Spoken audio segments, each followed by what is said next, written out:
consciousness. He is just an incredible thinker on what we are. If we're talking about living longer, well, what is it that is going to live longer? And how is humanity going to change from Neuralink to other changes in the very near future? And I'm very excited, therefore, to introduce Dr. Patrick House. He's behind you. Oh, there he is. Okay, so do I need this thing? Yeah, that's the clicker, yeah. This is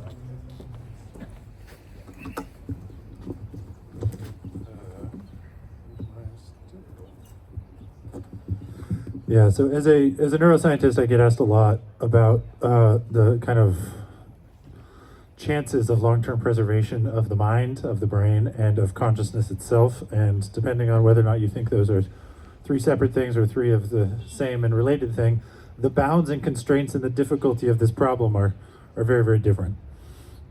So I'm going to give a little talk on the bounds and the difficulty of what it would mean to preserve consciousness.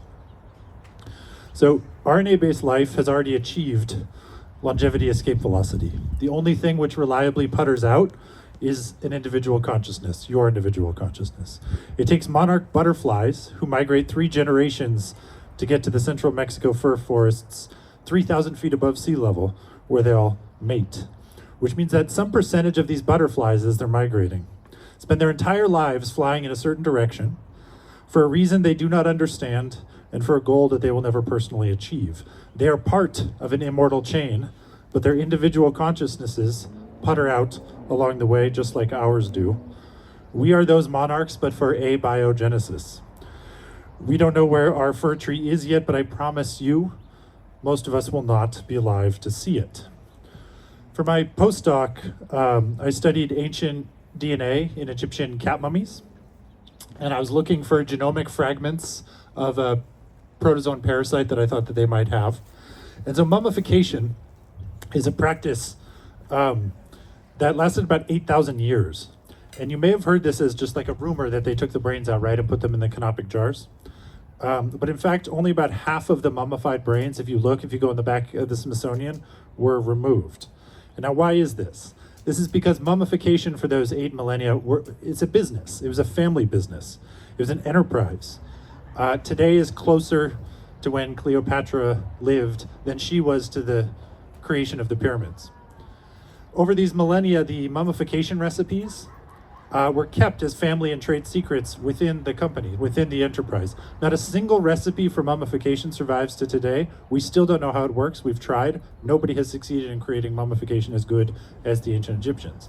So imagine if you're a mummifier. You got paid the same rate, and there's, of course, because there's a professional version, there's also a black market version of mummification. And so scraping out the brain took a lot of work. So half of these people would pay for their mummification, for their everlasting life, and the embalmer wouldn't even take out the brain, because nobody could tell, and no one would tell for thousands of years till we had like CT scans. And today, the only difference is that instead of scratches from the Egyptian Book of the Dead on the side of our tombs, we put S equals K log W on the side of our cryopreservation coffins. And the point is that merchants have been promising us a ticket to the everlasting for as long as we have been domesticating cats. And I just think we need to not pretend that dividing by infinity is new to reason, life, or science. We should not pretend that dividing by infinity in our utilitarian calculations is just for those afraid of death. In fact, I think it's for those afraid of nuance. So one of my favorite cities in the world is Gruyere, Switzerland. H.R. Giger, if you know him, he's the Swiss artist who designed the xenomorph, the alien from Aliens. He has a museum there, and there's a bar next door to the museum. And it's this place has become a mecca for like punk and goth and a lot of cyberpunk aficionados. And it's an extremely small town. You might even call it a hamlet. And the funny thing is that next to this H.R. Giger Museum is a Roman Catholic retirement community.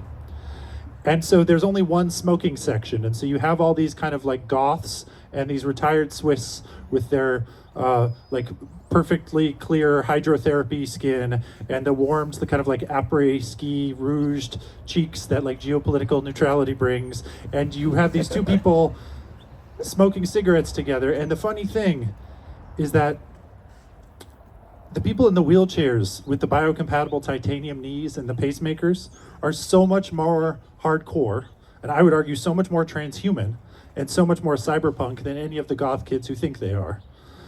And the kids have like the studs and the jewelry and these like superficial tattoos, right? But there are people there that like Swiss Granny giving the side eye has a deep brain stimulator in her basal ganglia that has tattooed her like cortical columns on the way down. That is a badass tattoo. Their knees are made of like forged titanium and their pacemakers are like ticking to atomic clocks. That's transhuman, and I believe that that's longevity.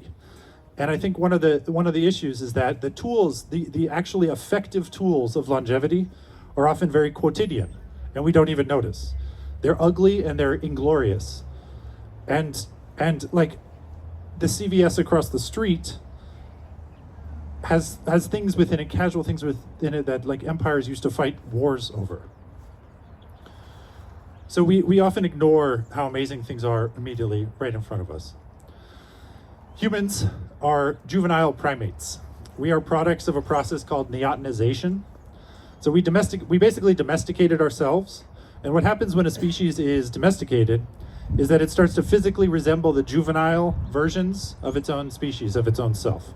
So this is why we have large heads. This is why we have large eyes. This is why we gestate, which is effectively like a fourth and fifth trimester, right? Like other Metatheria, other marsupials. And in so doing, in this process of neotenization, we basically extended the critical window for learning and growth out to be around 25 years. And so neotenization takes the lifespan of an individual, the normal lifespan of an individual of a species, and resizes it, expands it, but without clicking the like constrained proportions checkbox, right? Because you can selectively broaden only certain parts. And what we've done, the reason we're Homo sapien and not any other kind of primate species, is that we broadened these early years. And I think what most people mean when they say longevity is what they want is actually extended neotenization, an extended or inducible critical window. They want to learn violin at age 150. But the problem is this will come with a cost to memory, to identity, and to self. So my PhD work, my graduate work, was in Toxoplasma gondii. It's the cat parasite that makes cats mice attracted to cats when it gets into their brain. And so what I think is really interesting is that the way that this little parasite works is it actually hides inside your neurons. So about 10% of the American population has active Toxoplasma gondii infections. And so it'll migrate to the brain and then it'll hide inside of a neuron. And so here's the question. Here's one question about identity. When you talk about preserving consciousness, are you going to bring the little protozoan parasites along with you on Karen's ferry, right? Are you going to buy a ticket per protozoan, or maybe like they get a kind of like aggregate +1? And if you don't believe that that's like an issue at all for like a connectome identity, right? You have all your cells, you have a coloring book of what is and is not you. Do you draw around the parasite if you're kind of like picking and choosing which parts you want to keep going? Or is the parasite now part of you? And I got this email once from a woman saying she was middle-aged at this point, and she said she had retinal toxoplasmosis at age 9. And since then, she's had 2 failed marriages, and she has a bunch of kids, and none of the kids will talk to her. And her question to me is, was it the parasite's fault? Is it her, or is it the parasite? And if you preserve her consciousness, and it was, do you bring the parasite along? And let's say you want to. Let's say all the like cardiovascular flossing that we do here doesn't work, and you want to preserve consciousness pronto. Can you upload? Can you emulate? Where are we with that? So most computer engineers, and tragically I think even most scientists, and tragically even most biological scientists, neuroscientists in particular, have never actually watched a living cell under a microscope. And of course, even if you like powers of 10 down to like the 2 nanometer TSMC chip, right? You're going to see something really, really gorgeous if you zoom in far enough. You basically see scaleless laws of growth and this like dense, entangled complexity as beautiful, and I feel like is bursting with ingenuity as like a satellite photo of the Tokyo metropolis. But the transistors are fixed, they're sterile, they're static, right? And if you powers of 10 into a cell, down to the atoms, you will find an ecosystem there. These are living things. These are each living things. So inside this ecosystem, I would argue, there are more parameters and more degrees of freedom for the storage of transmission of information within a single cell than there are in all of the cloud storage machines in every LLM, every kind of neural network that we have on Earth today combined. There are 10 million ribosomes in each of our cells. Each is a perfectly engineered factory to print proteins. Each ribosome has an amount of physical parameters to store its history and chemical instructions for how to behave in the present. So let's consider just the ribosome. We just want to upload a ribosome. It's not even a little bit conscious. It's orders of magnitude smaller than a cell. It's just a little molecular motor. And because we don't know how life works, and because we don't know how cells work, because we don't know how brains work, and because we don't know how consciousness works yet, I'm not going to make any assumptions about what should and should not be included. So I'm going to assume that if there's extra variables in this physical parameter space of just the ribosome inside of our cells, it's being utilized somehow by evolution.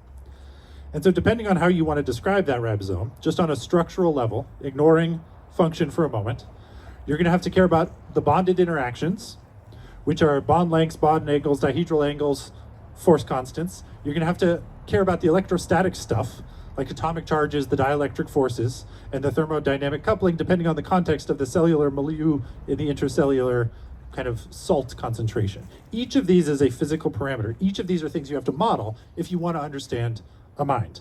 And then, of course, just in this ribosome, you have to choose whether or not you want what's called the all-atom model, where you're going to model every single one of the atoms, which adds millions of more parameters immediately. Or you may decide that you want to do like a little bit of a dimensionality reduction, right? And so you can model it kind of like how a spring works when it's making its amino acids. In which case you're still going to need things, even if you model it like a spring, as cutoff distance and spring constants in order to determine what you really want, which is it's a measure called the bulk free energy expended per amino acid polymerized. Each and every one of these are physical parameters that you still have to model if you want to fully upload a mind. And all this even is still under the umbrella of the fact that you're going to have to understand and put variables down for all of the reaction rates, the reaction times, the molecular concentrations, the interaction forces, the binding energies, the geometric distances, and all of these have their own biophysical constraints. And that's for one ribosome, of which there are 10 million in each of our cells, of which there are 86 billion in the mind. So even if we're just talking about a parameter space of 2 per ribosome, we're still in orders of magnitude more than anything that can be computed. And we're just talking about ribosomes. Ribosomes in eukaryotic cells are only about 4 to 6% of the total amount of proteins by mass. And so I get it. When we're talking about numbers in billions and trillions, we're effectively comparing it to something, we're comparing one thing we don't understand to another thing we cannot conceptualize. So when everyone's selling you on the parameter space of their LLMs or their whole brain uploads, I just want everyone to understand that we're not even beginning to scratch of the surface of how deeply complicated biology is. And so I know this is a longevity conference. And I know people talk about their age and their bio-age and all these kind of like nice little carvings.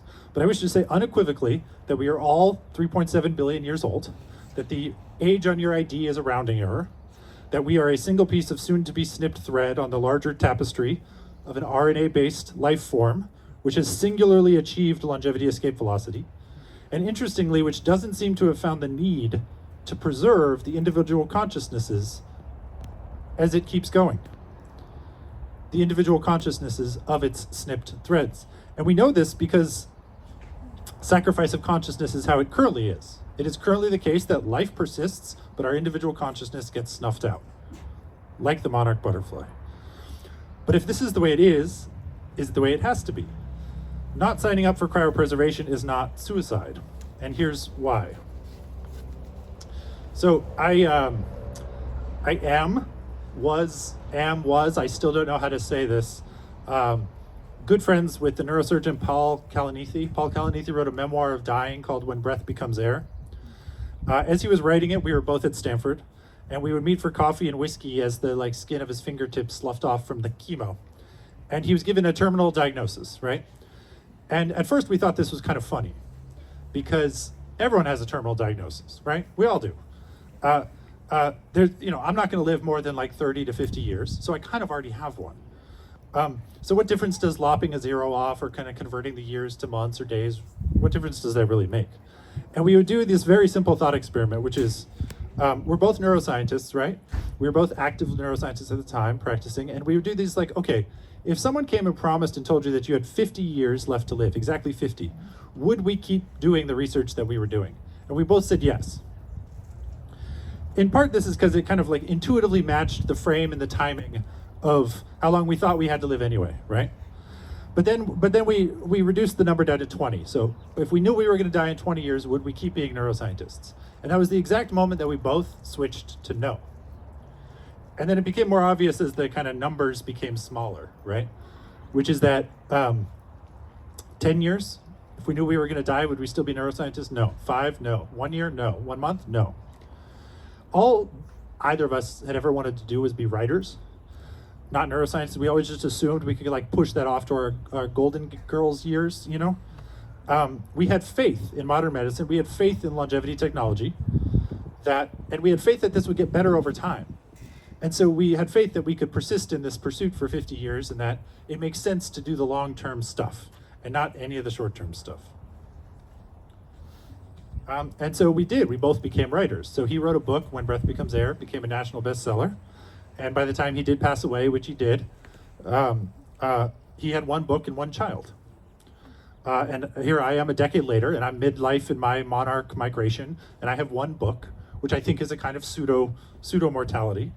But the point I'm trying to make is that life is one long, delayed migration, and that I think it's really important to ask yourself what you would be doing if you only had a few years left. And if that's not the same thing as what you're doing right now, you might be a religion. And what's interesting in the existential equations for how we seek and find kind of purpose is that our perception of the fidelity and quality and effectiveness of longevity science in its most broad definition is what allows us to determine how we triage our lives. Which I think means that this isn't just a longevity conference, right? This is a summit where we are in search of meaning because everyone is gathering and summating their intuitions about what will work for them in order to ask the only valid question we can, which is what should we do with ourselves while we are still here? Because we are not dragonflies who live 1 day, we are not cuttlefish who live 1 year. We are neotenized primates who live approximately 1 century. Thank you.